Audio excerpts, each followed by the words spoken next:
Pernah dengar kalau sayuran selalu menyehatkan? Ternyata, tidak semuanya. Beberapa jenis sayuran yang sering dianggap menyehatkan, justru bisa memperparah risiko pembekuan darah pada lansia. Apa saja sayuran yang dimaksud? Simak baik-baik sampai akhir. Karena yang nomor 4 paling sering dimakan setiap hari tanpa disadari. Halo semuanya. Selamat datang kembali di channel Kesehatan Lansia Bahagia. Kalian nonton dari kota mana nih? Tulis di kolom komentar ya, biar kita bisa saling kenal satu sama lain. Bagi yang sudah subscribe, semoga selalu diberikan kesehatan panjang umur dan rezeki yang lancar. Amin. Yuk, langsung kita bahas satu persatu sayuran yang sebaiknya mulai dikurangi oleh para lansia agar terhindar dari gumpalan darah berbahaya. Gumpalan darah, atau yang secara medis disebut trombosis, adalah kondisi ketika darah yang seharusnya mengalir dengan lancar di dalam pembuluh darah justru berubah menjadi padat seperti gel dan menggumpal. Meskipun pembekuan darah sebenarnya merupakan mekanisme alami tubuh untuk menghentikan perdarahan saat terluka, pada lansia kondisi ini bisa berubah menjadi ancaman serius ketika gumpalan terbentuk di tempat yang tidak seharusnya, misalnya di pembuluh darah dalam tubuh yang masih utuh. Seiring bertambahnya usia, sistem peredaran darah manusia tidak lagi sekuat dulu. Elastisitas pembuluh darah menurun, dindingnya menebal, dan aliran darah menjadi lebih lambat. Ditambah lagi, banyak lansia yang memiliki kondisi seperti kolesterol tinggi, tekanan darah tinggi, atau diabetes. Ketiganya memperburuk kondisi pembuluh darah dan meningkatkan risiko darah menggumpal. Begitu gumpalan darah terbentuk, ia bisa menempel di dinding pembuluh darah dan menghambat aliran darah ke organ vital seperti jantung, paru-paru, atau otak. Jika gumpalan darah tersebut lepas dan mengalir bersama darah, risikonya semakin besar. Ia bisa tersangkut di pembuluh yang lebih kecil dan menyebabkan serangan jantung, stroke, atau emboli paru, yang semuanya dapat mengancam jiwa dalam hitungan menit. Karena itu, memahami penyebab dan pemicunya sangat penting bagi para lansia dan keluarga yang merawat mereka. Salah satu hal yang sering tidak disadari adalah pengaruh makanan, khususnya sayuran tertentu, terhadap proses pembekuan darah. Banyak orang beranggapan semua sayur itu sehat dan aman dikonsumsi setiap hari. Padahal, beberapa sayuran memiliki kandungan zat yang bisa memengaruhi cara tubuh membentuk atau melarutkan gumpalan darah. Misalnya, sayuran yang kaya vitamin K memang baik untuk penyembuhan luka, tetapi bagi lansia yang sedang mengonsumsi obat pengencer darah seperti warfarin, kandungan vitamin K yang terlalu tinggi bisa menetralkan efek obat tersebut. Akibatnya, darah kembali mudah menggumpal dan risiko trombosis meningkat tanpa disadari. Selain itu, ada pula sayuran atau rempah alami yang dapat menipiskan darah terlalu kuat, seperti bawang putih atau jahe. Jika dikonsumsi berlebihan bersamaan dengan obat pengencer darah, efeknya bisa berbalik arah. Tubuh yang kehilangan keseimbangan pembekuan malah bisa bereaksi membentuk gumpalan reaktif, yaitu kondisi di mana darah panik dan mulai membeku secara tidak normal. Faktor lain yang tak kalah penting adalah pola hidup lansia. Kurang bergerak, duduk terlalu lama, atau tidur tanpa variasi posisi dapat memperlambat sirkulasi darah di kaki dan panggul. Aliran yang lambat ini memberi kesempatan bagi darah untuk mulai menggumpal. Karena itu, walaupun terdengar sederhana, kebiasaan berjalan santai setiap pagi, peregangan ringan, dan minum air cukup sangat membantu menjaga darah tetap encer dan lancar. Gumpalan darah memang sulit terdeteksi di awal. Tanda-tanda umumnya bisa berupa rasa nyeri atau kram di betis, bengkak di satu kaki, kulit terasa hangat atau kemerahan, hingga sesak napas tiba-tiba jika gumpalan sudah menuju paru-paru. Banyak lansia mengira itu hanya pegal biasa, padahal bisa jadi itu gejala awal trombosis yang memerlukan perhatian medis segera.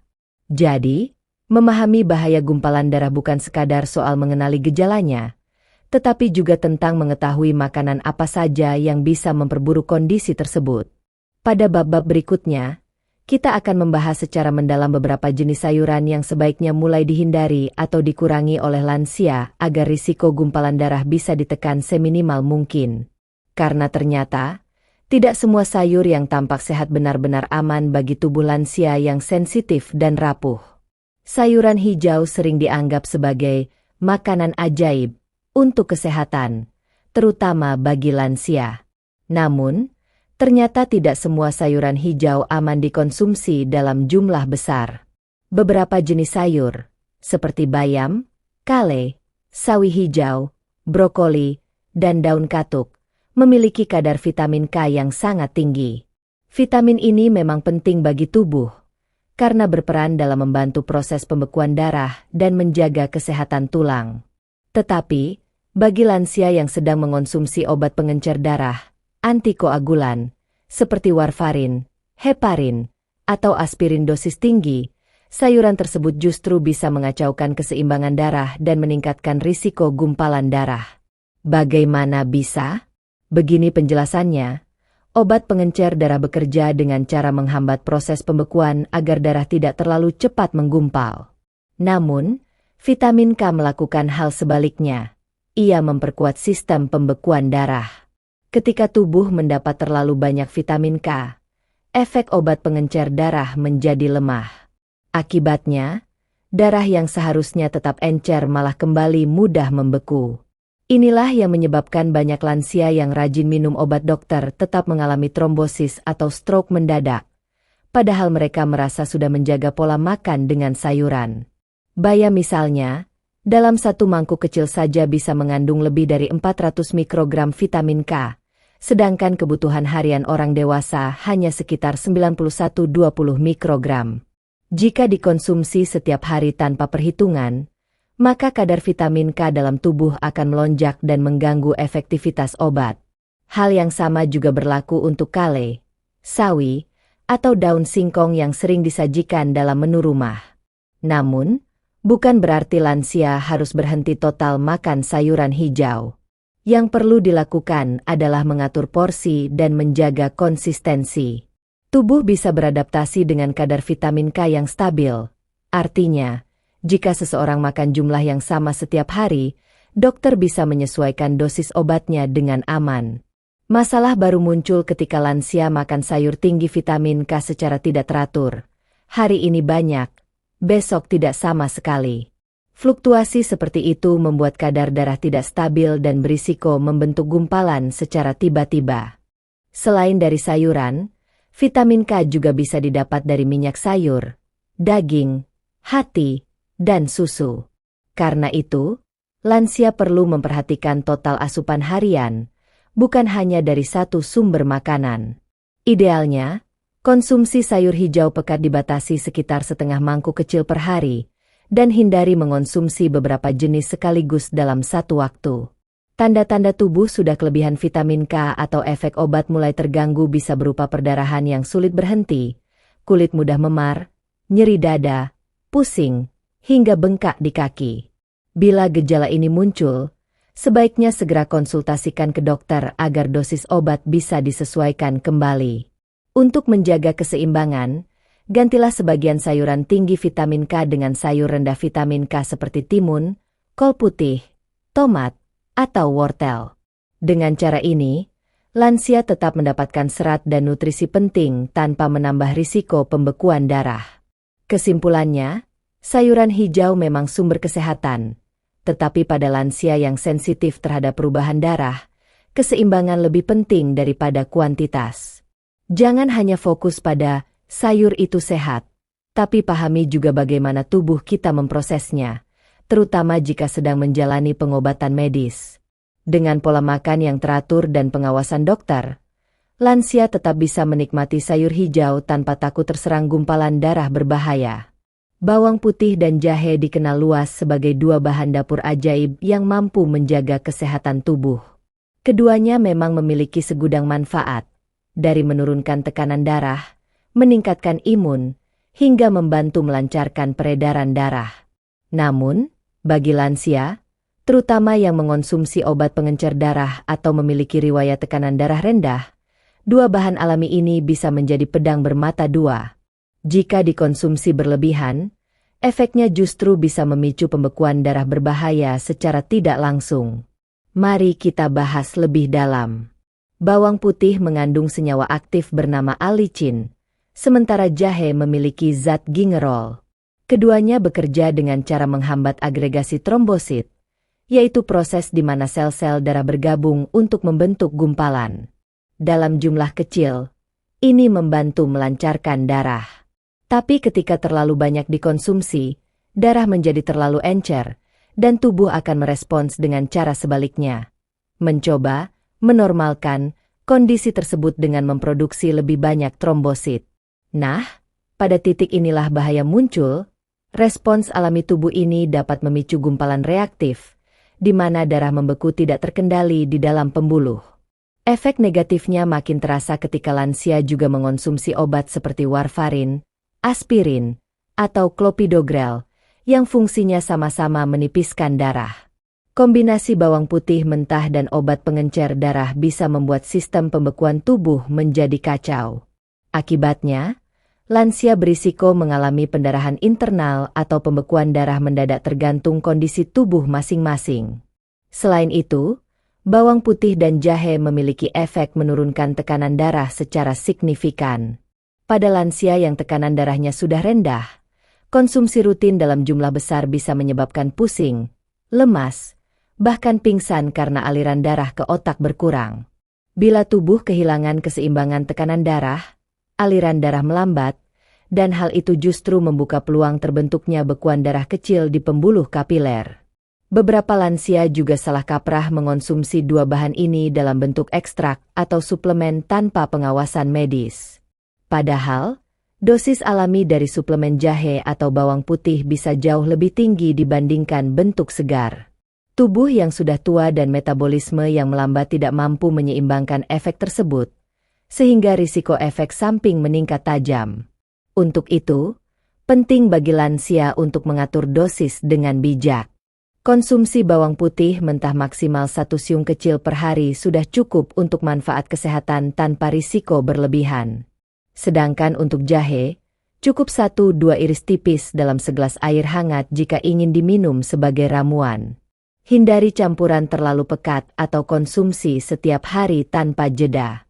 Sebagai alternatif, lansia bisa tetap menikmati manfaat bawang putih dan jahe dengan cara memasaknya terlebih dahulu. Pemanasan dapat menurunkan kadar senyawa aktifnya sehingga efek penipisan darah tidak terlalu kuat, namun tetap memberikan manfaat antibakteri dan antiinflamasi yang baik. Ingat, dalam tubuh lansia, keseimbangan adalah kunci. Terlalu kental atau terlalu encer, keduanya bisa berbahaya. Maka dari itu, konsumsi bahan alami seperti jahe dan bawang putih tetap boleh, asal dalam jumlah moderat dan disesuaikan dengan kondisi kesehatan masing-masing. Jangan lupa juga untuk selalu konsultasi ke dokter sebelum rutin mengonsumsi herbal apapun, apalagi jika sedang menjalani pengobatan medis. Jadi, walaupun bawang putih dan jahe sering disebut obat alami 1000 manfaat, pada usia lanjut, keduanya bisa menjadi pemicu gangguan sirkulasi darah bila dikonsumsi tanpa kontrol. Sehat itu penting, tapi keseimbangan lebih utama, karena bahkan bahan alami pun bisa menjadi berbahaya bila digunakan secara berlebihan. Mentimun dan labu siam dikenal sebagai sayuran penyegar yang sering menjadi pelengkap menu sehari-hari, terutama bagi lansia yang ingin menjaga tekanan darah tetap stabil. Rasanya ringan, mudah dicerna, dan memiliki efek diuretik alami, yaitu membantu tubuh mengeluarkan kelebihan cairan melalui urin. Sekilas memang tampak sehat, tapi siapa sangka, bagi sebagian lansia, dua sayuran ini justru bisa mengganggu keseimbangan darah, dan secara tidak langsung memicu pembentukan gumpalan darah bila dikonsumsi secara berlebihan. Efek diuretik dari mentimun dan labu siam membuat tubuh sering buang air kecil. Hal ini memang membantu menurunkan tekanan darah dan mengurangi pembengkakan. Namun bila cairan tubuh keluar terlalu banyak tanpa asupan pengganti yang seimbang, tubuh bisa mengalami dehidrasi ringan. Pada lansia, kondisi ini sangat berbahaya karena cairan darah menjadi lebih kental. Saat darah mengental, alirannya melambat, dan ini menjadi lingkungan ideal bagi terbentuknya bekuan darah atau trombus di pembuluh kecil, terutama di kaki dan area panggul. Selain kehilangan cairan, Efek diuretik juga menyebabkan tubuh kehilangan elektrolit penting seperti kalium dan magnesium. Padahal, kedua mineral ini sangat dibutuhkan untuk menjaga kerja jantung dan pembuluh darah tetap normal. Jika kadar elektrolit menurun, pembuluh darah menjadi lebih mudah tegang dan berkontraksi tidak beraturan. Akibatnya, tekanan dalam pembuluh naik turun secara drastis dan dapat memicu pembekuan darah secara spontan, terutama pada lansia dengan jantung lemah atau riwayat hipertensi. Masalah lain muncul ketika mentimun atau labu siam dikonsumsi terlalu sering sebagai lalapan mentah tanpa memperhatikan kebersihan. Bakteri atau pestisida yang masih menempel dapat masuk aliran darah dan memicu respon peradangan ringan di dinding pembuluh. Tubuh kemudian bereaksi membentuk gumpalan darah kecil sebagai bentuk perlindungan alami terhadap iritasi tersebut. Jika ini terjadi terus-menerus, gumpalan kecil itu bisa menumpuk dan menyumbat pembuluh kapiler. Banyak lansia juga memiliki kebiasaan mengonsumsi jus mentimun atau rebusan labu siam setiap hari karena percaya bisa menurunkan kolesterol. Padahal, ketika dilakukan berlebihan, efeknya justru membahayakan. Rutin meminum jus mentimun yang terlalu banyak, lebih dari 2 gelas per hari, dapat menurunkan kadar sodium darah secara signifikan, menyebabkan kelelahan, pusing, atau bahkan penurunan kesadaran akibat ketidakseimbangan cairan tubuh. Untuk menjaga manfaat tanpa risiko, sebaiknya batasi konsumsi mentimun dan labu siam sekitar 2-3 kali seminggu saja, dan pastikan untuk tetap minum air putih cukup, minimal 6-8 gelas sehari. Jika ingin menurunkan tekanan darah, kombinasikan konsumsi kedua sayuran ini dengan sumber elektrolit alami seperti air kelapa muda, pisang matang, atau sedikit garam mineral. Dengan begitu, tubuh tetap terhidrasi dengan baik dan tekanan darah bisa turun tanpa membuat darah menjadi terlalu kental. Selain itu, perhatikan juga cara pengolahannya. Hindari mengonsumsi mentimun dalam kondisi sangat dingin atau dicampur dengan bahan lain yang menimbulkan efek serupa seperti daun seledri atau semangka, karena bisa memperkuat efek diuretik dan memperburuk dehidrasi. Untuk labu siam, sebaiknya direbus sebentar saja agar nutrisinya tidak hilang, dan jangan menambahkan terlalu banyak garam saat dimasak. Kesimpulannya, mentimun dan labu siam memang baik untuk membantu menurunkan tekanan darah dan membersihkan tubuh dari racun. Namun, jika dikonsumsi berlebihan, efeknya justru bisa berbalik arah, membuat darah menjadi lebih kental dan berisiko membentuk gumpalan berbahaya. Bagi lansia, keseimbangan cairan tubuh adalah hal yang sangat penting. Jadi, makanlah secukupnya, tetap jaga asupan air, dan jangan lupa berkonsultasi dengan dokter bila sering merasa pusing, kaki bengkak, atau cepat lelah setelah makan sayuran penyejuk ini. Siapa yang tak suka jagung manis? Rasanya lezat, mudah diolah, dan sering dianggap sebagai alternatif karbohidrat yang lebih sehat dibanding nasi. Tak heran, banyak lansia memilih jagung sebagai menu harian mereka karena dipercaya ringan di lambung dan kaya serat. Namun, di balik rasanya yang manis dan teksturnya yang lembut, jagung ternyata menyimpan bahaya tersembunyi, terutama bagi lansia yang berisiko mengalami gangguan pembekuan darah. Jagung, khususnya jagung manis, mengandung gula alami, glukosa dan sukrosa, dalam jumlah yang cukup tinggi. Dalam 100 gram jagung rebus saja, terdapat sekitar 6-8 gram gula, setara dengan 1 sendok teh penuh. Gula ini memang tidak seburuk gula olahan, tetapi bila dikonsumsi berlebihan, bisa meningkatkan kadar gula darah secara signifikan. Ketika kadar gula meningkat, pembuluh darah menjadi kaku dan mudah rusak karena proses yang disebut glikasi, yaitu menempelnya gula pada protein di dinding pembuluh darah. Akibatnya, aliran darah tidak lagi selastis dulu.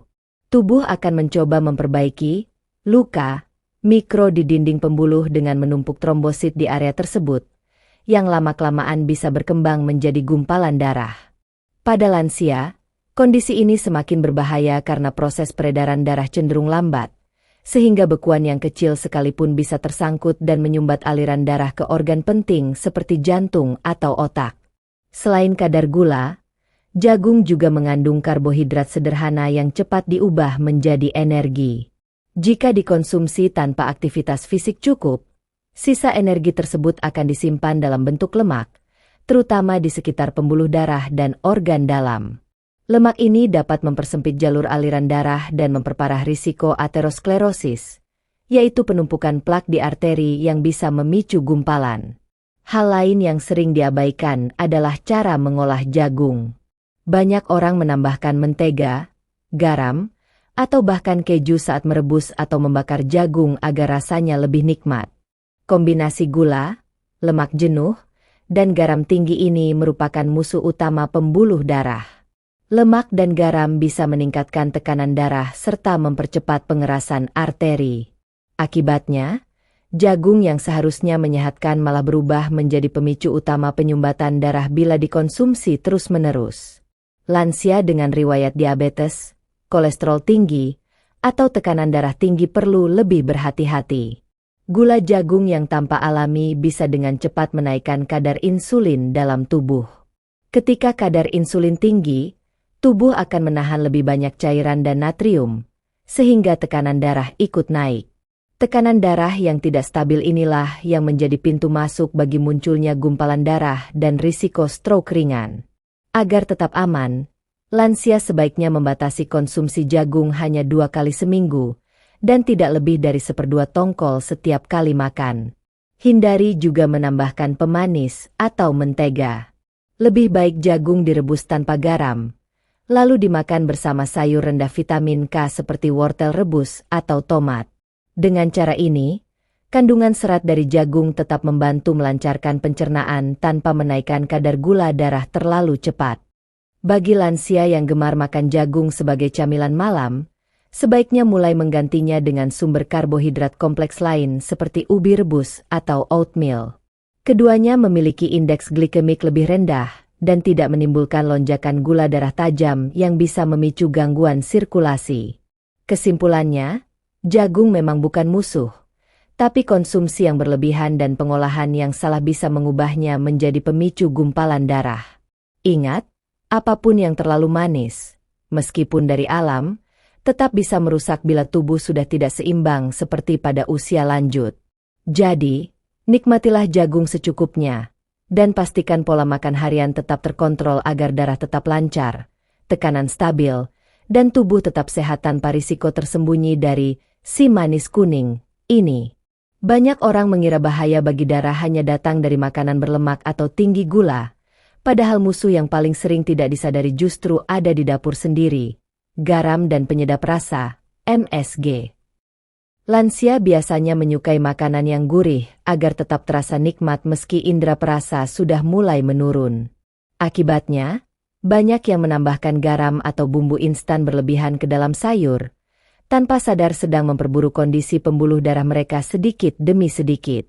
Sayur olahan seperti sayur lodeh, sop instan, tumisan kangkung, capcay, atau sayur kalengan seringkali mengandung kadar garam tinggi.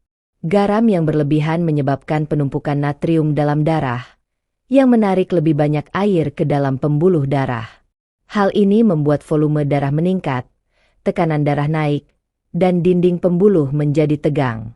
Bila berlangsung terus-menerus, pembuluh bisa mengalami kerusakan mikro, dan tubuh akan merespons dengan membentuk gumpalan darah kecil untuk memperbaikinya. Proses ini ibarat tambalan yang tidak pernah selesai. Setiap kali dinding pembuluh rusak, tubuh menambalnya dengan gumpalan baru, hingga akhirnya aliran darah semakin sempit. Akibat paling fatalnya bisa berupa serangan jantung, stroke, atau emboli paru, terutama pada lansia yang sudah memiliki riwayat hipertensi. Selain garam, MSG, monosodium glutamat, juga berperan dalam memperparah kondisi pembuluh darah lansia. Meski secara umum aman bila dikonsumsi dalam jumlah kecil, penggunaan MSG berlebih bisa memicu peningkatan tekanan darah sementara karena natrium di dalamnya bekerja mirip seperti garam dapur. Beberapa lansia yang sensitif bahkan mengalami gejala seperti jantung berdebar, sakit kepala, atau wajah terasa panas setelah makan makanan yang tinggi MSG. Jika kondisi ini dibiarkan berulang, pembuluh darah menjadi lemah dan mudah membentuk plak. Tempat gumpalan darah bisa menempel dan tumbuh. Masalah lain datang dari sayur kalengan yang banyak dijual di pasaran. Produk-produk seperti jagung kaleng, buncis kaleng, atau tomat pasta biasanya diberi tambahan pengawet dan garam dalam jumlah tinggi untuk memperpanjang masa simpan.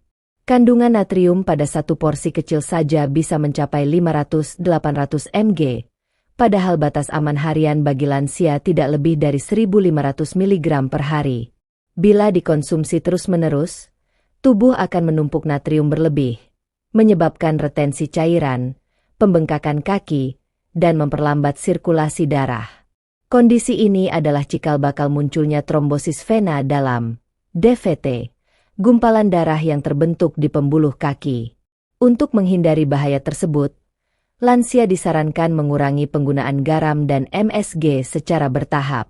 Gantilah rasa gurih dengan bahan alami seperti bawang merah, bawang putih, kaldu tulang, daun salam, atau sedikit perasan jeruk nipis. Bahan-bahan ini memberikan cita rasa sedap tanpa membebani pembuluh darah. Jika ingin tetap menggunakan garam, gunakan garam rendah natrium atau garam Himalaya dalam takaran kecil, maksimal setengah sendok teh per hari.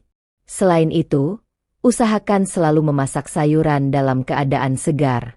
Hindari membeli sayur yang sudah diasinkan, dikalengkan, atau dikeringkan terlalu lama, karena kandungan garamnya tinggi dan nutrisinya sudah berkurang drastis. Proses memasak yang benar juga penting. Hindari menumis sayur terlalu lama karena panas tinggi dapat menghilangkan antioksidan yang berfungsi melindungi pembuluh darah dari kerusakan. Lansia juga sebaiknya membiasakan mengecek tekanan darah secara rutin, terutama setelah makan makanan gurih atau olahan.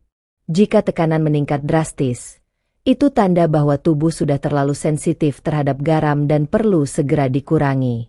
Kesimpulannya, sayur memang menyehatkan, tapi cara mengolah dan bumbunya bisa mengubah manfaat menjadi bahaya.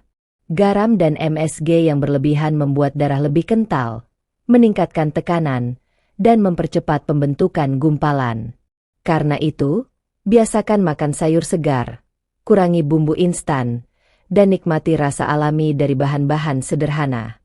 Dengan langkah kecil ini, para lansia bisa menjaga pembuluh darah tetap elastis, aliran darah tetap lancar, dan tubuh tetap sehat hingga usia panjang tanpa gangguan trombosis yang berbahaya. Nah, sekarang Anda sudah tahu kan, tidak semua sayur aman dikonsumsi berlebihan oleh lansia. Beberapa justru bisa memperparah risiko gumpalan darah jika tidak diatur dengan baik. Mulailah mengatur porsi, tidak berlebihan, dan selalu konsultasikan ke dokter bila sedang minum obat pengencer darah. Bagi yang sudah subscribe dan selalu setia menonton, semoga Tuhan selalu memberikan kesehatan, umur panjang, dan hati yang tenang. Terima kasih sudah menonton sampai akhir. Jangan lupa like, share, dan tulis komentar kota asal Anda. Sampai jumpa di video berikutnya. Sehat selalu. Lansia bahagia.